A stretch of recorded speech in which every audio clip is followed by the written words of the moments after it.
Hello students, how are you all? I just hope that you all are well and you all are safe at home. Now students, since first term examination is over and we'll continue our studies and you all have an idea of how you performed in your examination. Some of the students, they did really well. They worked really hard for the examination and they have got good marks also. They have got above 35, and some of the students, they did not study and they have got very less marks. So they have to work hard now. They have to pay attention towards their studies. Now students, your upcoming examinations, they are going to be subjective type. That means you have to write proper answers of the questions, and there will be no objective type questions. There will be no options, so you have to prepare according to that, and kindly take your home assignment seriously. Okay, now let's get back to studies now. Let's continue the chapter number 2, Kingdom Classification, part 1. Earlier I told you about what is 5 kingdom classification and who proposed it. I also told you about binomial nomenclature and Kingdom Monera and its organisms and other characteristic features. Now today you are going to learn about the organisms of Kingdom Monera, Kingdom Protista.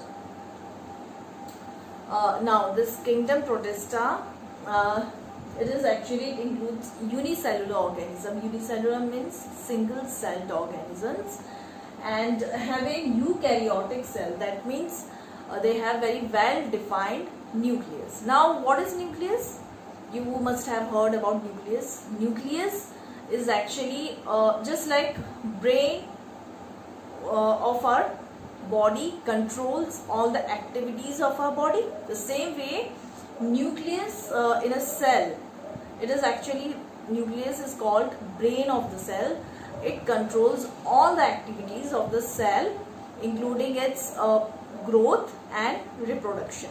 Okay, now they are characterized by the following features. Now these are the characteristic features of the organisms of Kingdom Protista. Now what are the features? They are unicellular. Just now I told you they are single celled eukaryotes with well defined nucleus. The locomotory organelles may be pseudopodia, cilia or flagella. Now what are these organelles? Organelles are just like organs in our body. Different organs, they perform different functions, like lungs, they help in breathing, heart, it helps in pumping blood. The same way, these organelles in a cell, it performs specific function. And these locomotory organelles, they help in locomotion. And what is locomotion? Locomotion is a movement from one place to another. And in these organisms, locomotory organisms, they can be pseudopodia, cilia or flagella. Pseudopodia is false feet, and they are like finger-like projections, and cilia, they are hair-like structures, and flagella are whip-like structures. Then comes various membrane-bound cell organelles are present. Now various membrane-bound cell organelles like nucleus, like mitochondria, like endoplasmic reticulum, they are present. Then comes the body may be covered by simple plasma membrane. Now their body, the covering is simple plasma membrane, and they don't have cell wall. So these are the features of, characteristic features of the organism belonging to the Kingdom Protista. Now some of the organisms of this kingdom are Paramecium, Euglena, amoeba, and unicellular algae such as Chlorella, Chlamydomonas, or heterotrophic, for example, protozoans. Now here we are going to study in detail only the structure, nutrition, respiration, reproduction and locomotion of the organism, which is amoeba. Okay. Now amoeba, as you can see, it has got very irregular shape, and it doesn't have a definite shape. It has a very irregular shape, and it has a well-defined nucleus.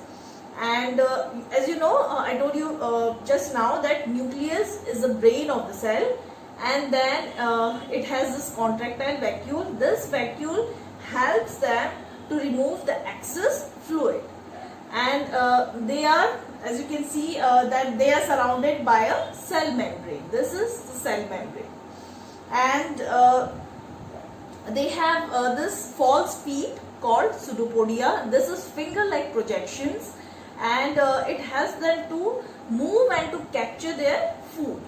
And these are the food vacuoles. Food vacuoles, when they capture their food, then they make a food vacuole here. Then comes nutrition. Now the amoeba, they obtain food by the process of phagocytosis.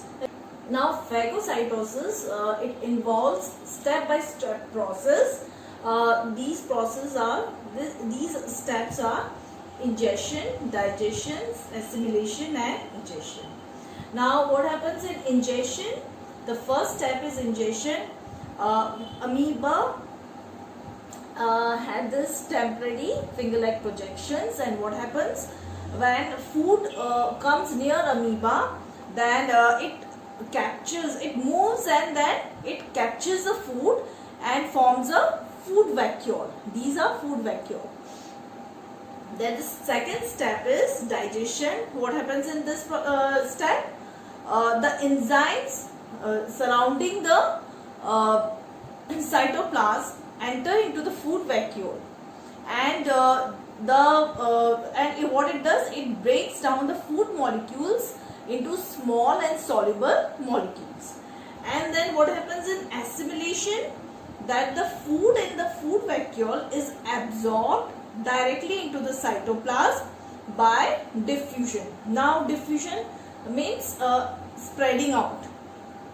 So this food just spreads from the food vacuole to the whole amoeba cell, and then what happens? The food vacuole then disappears. It disappears after the absorption of food.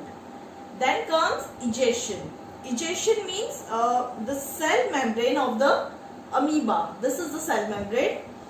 So what happens? The cell membrane of the amoeba ruptures once the food, the undigested food, collects in it, and in this way the undigested food is thrown out of the amoeba. In human being, for undigested food to excrete out undigested food, what we have excretory organs. But since amoeba, they do not have excretory organs, so this simply, the cell membrane, it ruptures and it throws out the undigested food.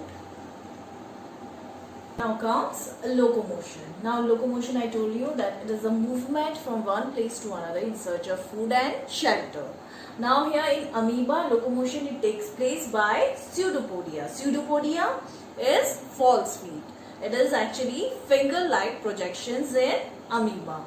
So this movement is called amoeboid movement. Then comes respiration. Now respiration is not only breathing, it is the oxidation of digested food to release energy. In human being, respiration, it takes place in lungs, and here in amoeba, it takes place through the cell membrane, also called plasma membrane. And what is cell membrane? Cell membrane is the outer covering of the amoeba, and it takes place by diffusion.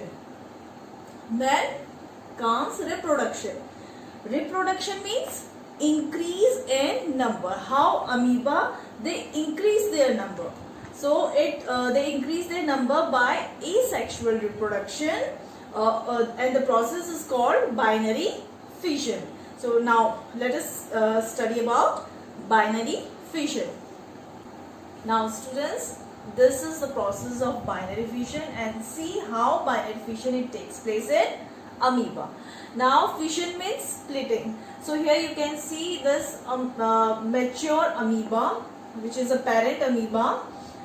Its nucleus, it elongates Here you can see it elongates first, and then the nucleus divides into two. Then afterwards, the nucleus, the cytoplasm also. The cytoplasm, what is cytoplasm? Cytoplasm is a part of the cell. Cytoplasm is actually a liquid in which cell organelles, they are embedded. So the cytoplasm also divides, and then two daughter cells, they are formed. So this is how binary fission it takes place in amoeba. Now the next kingdom that we are going to discuss is kingdom fungi or kingdom fungi. Now organisms belonging to this group, they are non-green, that means they are not green in color. Multicellular, that means they have got many cells.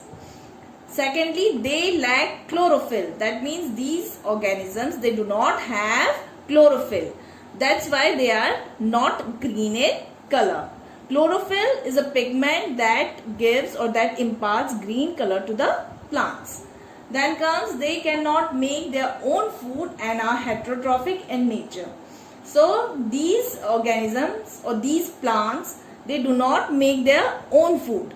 So what they do, they depend on other organisms for their food. They show either parasitic or saprophytic in nature. That means their mode of nutrition is parasitic. Parasitic means they either live on other organisms as a parasite, or they are saprophytic means they depend on dead or decaying matter for their food. Then comes, depending on the shape of the fungus, there are three types of fungi. Means depending on their shape, they are of three types. What are they? Thread-like fungi. That means they look like threads. For example, bread mold. Then comes club fungi. For example, mushrooms. And then thirdly, sac fungi. For example, yeast.